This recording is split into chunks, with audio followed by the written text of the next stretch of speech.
Hello दोस्तों, नमस्कार। स्वागत है एक बार फिर से आप सभी का अपने प्रिय चैनल पर। दोस्तों आपको बता दें जो अभी की सबसे बड़ी खबर आ रही है, जहां पर पाकिस्तानी सेना ने 30 घंटे बाद माना कि बलूचों में मारे गए हैं उसके 10 सैनिक।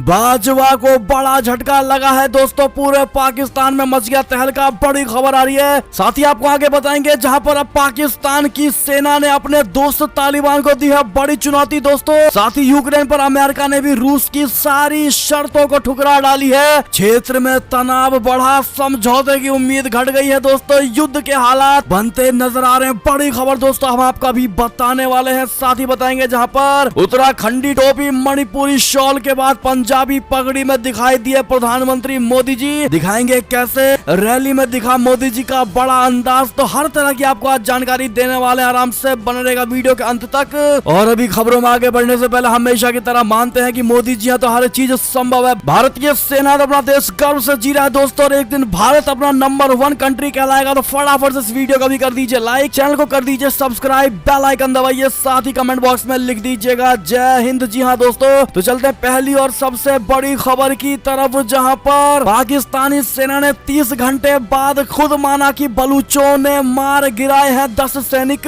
बाजवा को बहुत बड़ा झटका लगा है दोस्तों। पाकिस्तान की सेना ने करीब 30 घंटे तक छिपाने के बाद आखिरकार मान ही लिया कि बलूच विद्रोहियों ने एक चेक पोस्ट पर भीषण हमला करके उसके कम से कम 10 सैनिकों को मार गिराया है दोस्तों। पाकिस्तानी सेना ने एक बयान जारी करके बताया है कि ये हमला ईरान सीमा पर बलूचिस्तान के केच जिले में हुआ है। उसने कहा कि विद्रोहियों के हमले की चपेट में 10 सैनिक आ गए और उनकी मौत हो गई है। इस जोरदार हमले में कई पाकिस्तानी सैनिक घायल भी हुए हैं। पाकिस्तानी सेना ने बताया है कि ये खूनी हमला मंगलवार और बुधवार की रात को हुआ है दोस्तों। उसने दावा किया है कि 3 बलूच विद्रोहियों को भी पकड़ा गया है। इस घटना में शामिल आतंकियों को पकड़ने के लिए धरपकड़ अभियान को तेज कर दिया गया है। पाकिस्तानी सेना ने कहा है कि विद्रोहियों को किसी भी कीमत पर देश की धरती पर से खात्मा किया जाएगा। पाकिस्तानी सेना अक्सर बलूच नौजवानों को उनके घरों से उठा ले जाती है और उन्हें प्रताड़ित करती है दोस्तों। और ऐसे में पाकिस्तानी सेना, जिनमें 10 पाकिस्तानी सैनिकों की मौत हुई है दोस्तों, और बाजवा ने इसको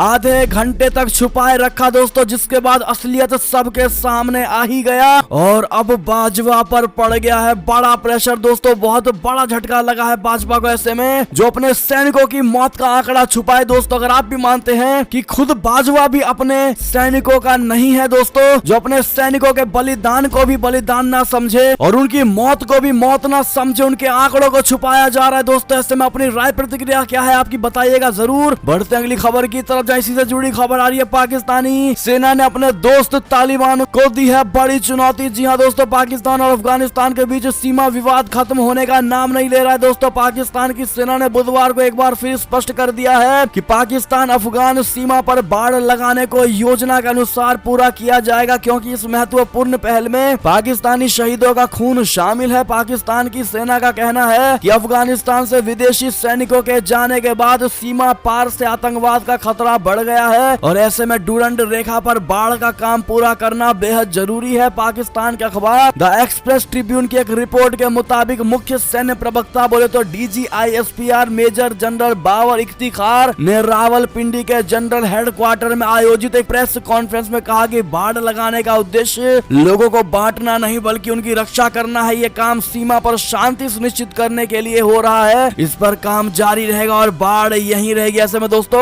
ये बयान देने के बाद इन्होंने तालिबान को बहुत बड़ी चुनौती दी है दोस्तों। अब तालिबान का बयान आना बाकी है। आपको बता दें अगर ये बाढ़ लगा तो तालिबान और पाकिस्तान फिर भिड़ते हुए नजर आएंगे दोस्तों, और युद्ध का बड़ा माहौल क्रिएट हो सकता है। आपकी इस पर क्या राय प्रतिक्रिया होगी कमेंट करके जरूर बताइएगा। अगली खबर की बात करें, जहाँ यूक्रेन रूस को लेकर बड़ी खबर। यूक्रेन पर अमेरिका ने रूस की सारी शर्तों को ठुकरा डाली है दोस्तों और समझौते की उम्मीद घटा दी है। क्षेत्र में तनाव बढ़ गया है दोस्तों। अमेरिका ने यूक्रेन को उत्तरी अटलांटिक संधि संगठन बोले तो नाटो का हिस्सा बनने से रोकने की रूसी शर्त को ठुकरा दिया है। रूस की प्रमुख मांग को खारिज करने के बाद अब यूक्रेन के विवादित क्षेत्र में तनाव चरम पर है। उधर रूसी संसद भवन क्रेमलिन ने भी स्पष्ट कर दिया है कि अब नाटो देशों के साथ समझौते की उम्मीद लगभग खत्म हो गई है। यूक्रेन समस्या के समाधान के लिए रूस की शर्त को लेकर पूछे गए सवाल के जवाब में अमेरिकी विदेश मंत्री एंटनी ब्लिंकन ने कहा है कि रूसी शर्तें बहुत काम की नहीं थी। रूस ने अपने पश्चिमी सीमाओं के पास नाटो सैन्य संगठन के विस्तार और अन्य संबंधित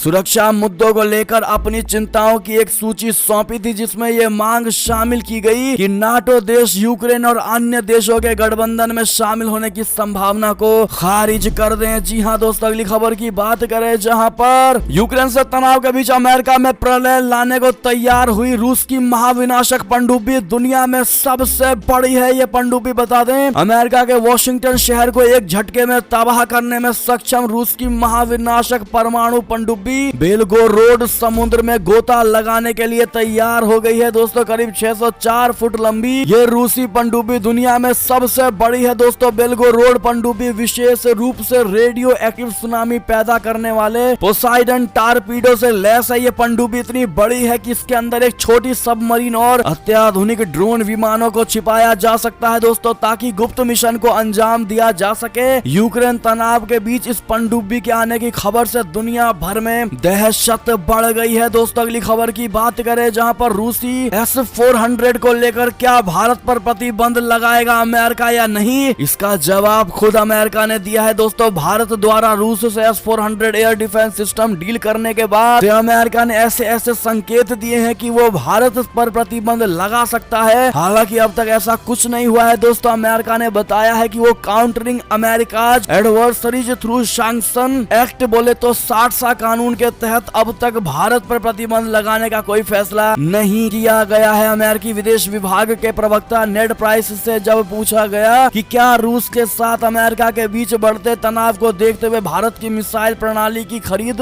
भारत अमेरिका द्विपक्षीय संबंधों को प्रभावित करेगी, इस सवाल के जवाब में उन्होंने कहा कि जब 60 प्रतिबंधों की बात आती है तो हमने इस संबंध में कोई फैसला नहीं किया है। इस विशेष लेन देन के लिए प्रतिबंधों के जोखिम को देखते हुए हम भारत सरकार के साथ इस पर चर्चा कर रहे हैं। ऐसे में दोस्तों, अगर आप भी मानते हैं कि अमेरिका इस चीज के लिए यानी S-400 के लिए भारत पर बैन लगाए या ना लगाए, इससे भारत को कोई फर्क नहीं पड़ता है दोस्तों, तो हमें कोई फर्क नहीं पड़ता। कमेंट में कहना बिल्कुल मत भूलिएगा, क्योंकि हम अपने सुरक्षा संसाधनों से कोई समझौता नहीं कर सकते। इसके लिए चाहे किसी देश को बुरा लगे या अच्छा लगे। जी हाँ दोस्तों, अगर आप इस बात से सहमत हैं तो वी डोंट केयर कमेंट में बताना बिल्कुल मत भूलिएगा। अगली खबर की बात करें, जहां पर इराक से बड़ी खबर, बगदाद एयरपोर्ट कंपाउंड में हुआ बड़ा रॉकेट हमला, अमेरिकी एयरबेस को भी बनाया गया निशाना। बता दें, इराक की राजधानी बगदाद में स्थित बगदाद इंटरनेशनल एयरपोर्ट कॉम्प्लेक्स में और उससे सटे अमेरिकी एयरबेस पर 3 रॉकेट आकर गिरे हैं। दोस्तों, इस रॉकेट हमले की वजह से पास में मौजूद एक खड़ा विमान क्षतिग्रस्त हो गया। इस विमान का हाल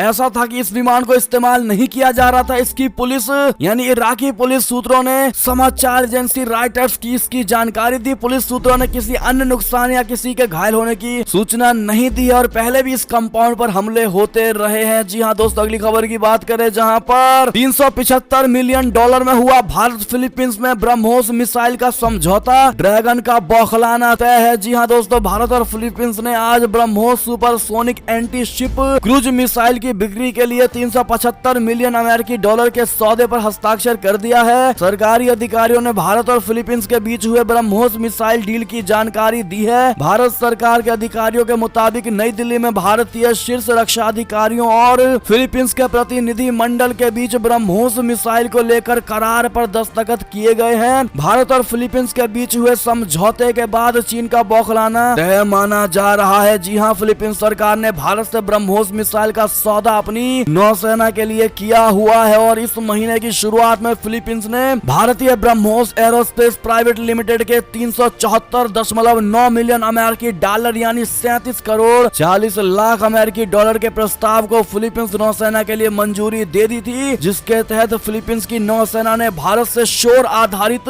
एंटी शिप मिसाइल सिस्टम खरीदने का करार फाइनल किया था। ऐसे में दोस्तों, वेरी कांग्रेचुलेशन टू फिलीपींस जरूर कह दीजिएगा भारत से इस ब्रह्मोस मिसाइल को खरीदने को लेकर दोस्तों, और इसको चलाने के लिए ऑल द बेस्ट कहना भी मत भूलिएगा। अगली खबर की बात करें, जहां उत्तराखंडी टोपी मणिपुरी शॉल के बाद अब पंजाबी पगड़ी में दिखाई दिए प्रधानमंत्री नरेंद्र मोदी जी। एनसीसी की रैली में दिखा मोदी जी का अलग ही अंदाज। बता दे, प्रधानमंत्री नरेंद्र मोदी जी ने शुक्रवार बोले तो 28 जनवरी को नई दिल्ली के करियप्पा ग्राउंड में नेशनल कैडेट कॉर्प्स की रैली का निरीक्षण किया। प्रधानमंत्री नरेंद्र मोदी जी को यहाँ एक अलग ही अंदाज में देखा गया है। पीएम मोदी एनसीसी रैली में पंजाबी पगड़ी पहने दिखाई दिए हैं। पीएम मोदी ने गार्ड ऑफ ऑनर का निरीक्षण किया और एनसीसी के टुकड़ियों द्वारा मार्च पोस्ट की समीक्षा की। पीएम मोदी हमेशा अपने ड्रेसिंग सेंस को लेकर चर्चा में रहते हैं। इससे पहले गणतंत्र दिवस 26 जनवरी के दिन पीएम मोदी उत्तराखंड स्टाइल के ब्रह्म कमल टोपी और मणिपुरी स्टोल पहने